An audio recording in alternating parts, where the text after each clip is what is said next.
Assalamualaikum warahmatullahi wabarakatuh. Bertemu lagi hari ini dengan Ibu Nidia pada pelajaran IPA Fisika. Bagaimana kabarnya anak-anak? Semoga semua dalam keadaan sehat dan tetap semangat untuk belajar. Pada pertemuan hari ini kita akan melanjutkan masih di dalam materi satuan besaran dan pengukuran. Kita akan melanjutkan ke dalam bab satuan baku dan satuan tidak baku. Jadi tolong disimak dengan baik ya video pembelajarannya. Pada pertemuan pertama, kalian telah mempelajari mengenai pengertian dan macam-macam satuan kan? Lalu, apa sih yang dimaksud dengan satuan baku? Satuan baku merupakan satuan yang jika digunakan untuk mengukur, maka hasil pengukurannya akan selalu sama untuk semua orang. Maksudnya gimana sih? Misalnya seperti yang ada di dalam gambar, tertera pensil dan mistar kan? Jadi contohnya Andi ingin mengukur sebuah pensil menggunakan mistar atau yang kita kenal dengan sebutan penggaris. Nah, satuan di dalam penggaris ini kan sentimeter. Jadi pada saat mengukur, ternyata didapatkan hasil panjang dari sebuah pensil ini adalah 10 cm.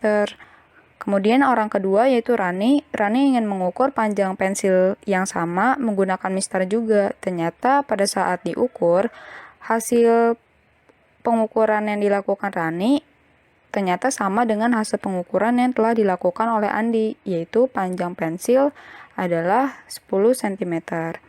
Nah, dapat disimpulkan bahwa satuan baku itu merupakan satuan yang jika digunakan untuk mengukur, maka hasil pengukuran akan tetap sama atau selalu sama untuk semua orang. Jadi meskipun pengukuran dilakukan orang yang berbeda, karena satuan yang digunakan adalah satuan baku, maka hasilnya akan tetap sama. Hasil pengukuran panjang pensil yang dilakukan oleh Andi yaitu 10 cm.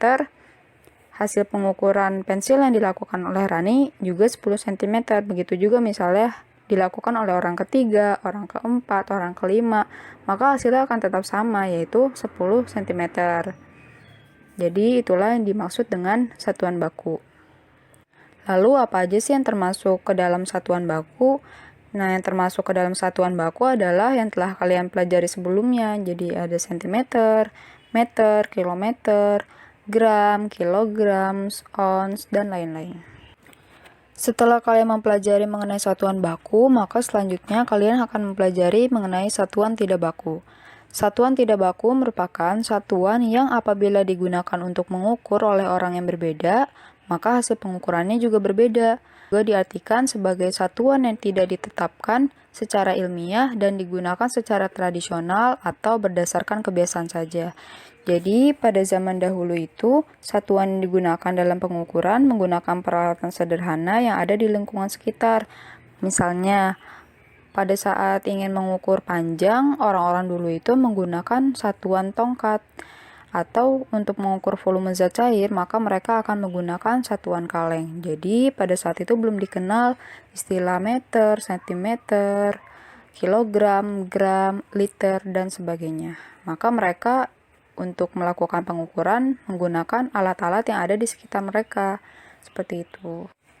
Selain melakukan pengukuran menggunakan alat-alat yang ada di sekitar mereka, pada zaman dahulu itu mereka juga menggunakan anggota tubuh mereka untuk melakukan pengukuran. Nah, di dalam satuan tidak baku juga dikenal istilah depa, hasta, langkah, jengkal, dan lain-lain. Nah, beberapa yang telah Ibu sebutkan barusan adalah satuan tidak baku menggunakan anggota tubuh. Pasti kalian nggak asing atau pernah mendengarkan, coba ukur berapa jengkal gitu. Coba berapa langkah jarak dari rumah kamu ke rumah teman kamu gitu. Nah, itu merupakan contoh dari satuan tidak baku menggunakan anggota tubuh. Untuk gambar yang pertama yaitu ada yang dikenal dengan istilah depa. Depa merupakan jarak antara ujung jari tengah tangan kiri sampai ujung jari tengah tangan kanan ketika kedua tangan direntangkan. Jadi, ketika kalian merentangkan tangan, kemudian kalian ingin mengukur nih berapa depa sih panjangnya. Nah, maka kalian harus mengukurnya itu dari ujung jari tengah tangan kiri kalian sampai ke ujung jari tengah tangan kanan kalian. Nah, itu adalah ukurannya untuk 1 depa. Untuk gambar yang kedua yaitu hasta. Nah, 1 hasta adalah jarak dari siku-siku sampai ujung jari tengah. Jadi, kalau depa itu ujung jari tengah tangan kiri sampai ujung jari tengah tangan kanan ketika direntangkan, jadi menggunakan 2 tangan. Kalau hasta itu ukurannya dari siku kalian sampai ke ujung jari tengah tangan kalian gitu. Nah, itu ukurannya adalah 1 hasta. Untuk gambar yang ketiga, yaitu langkah, diukur sebagai jarak antara tumit kaki sebelah kanan dengan ujung ibu jari kaki sebelah kiri, atau sebaliknya ketika kaki melangkah. Nah, itu diukur sebagai 1 langkah.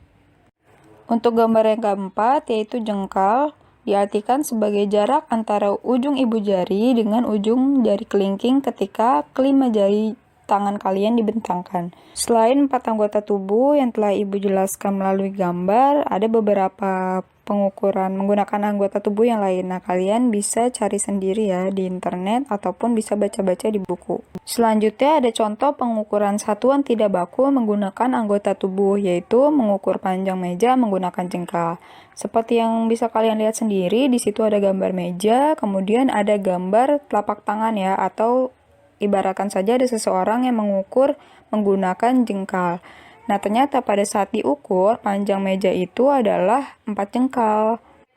Pada gambar selanjutnya, masih menggunakan meja yang sama, jadi ada orang kedua yang mengukur meja tersebut menggunakan jengkal juga. Ternyata pada saat diukur, panjang meja tersebut adalah 8 jengkal, sementara orang pertama mengukur meja yang sama mendapatkan hasil 4 jengkal. Nah, inilah yang disebut satuan tidak baku, yaitu apabila satuan yang digunakan untuk mengukur, hasil pengukurannya akan berbeda-beda pada setiap orang. Mengapa bisa berbeda-beda? Karena jengkal atau ukuran telapak tangan setiap orang itu kan berbeda-beda kan. Nah, makanya jengkal itu termasuk ke dalam satuan tidak baku, karena apabila dilakukan untuk mengukur, hasil pengukurannya akan berbeda-beda setiap orang.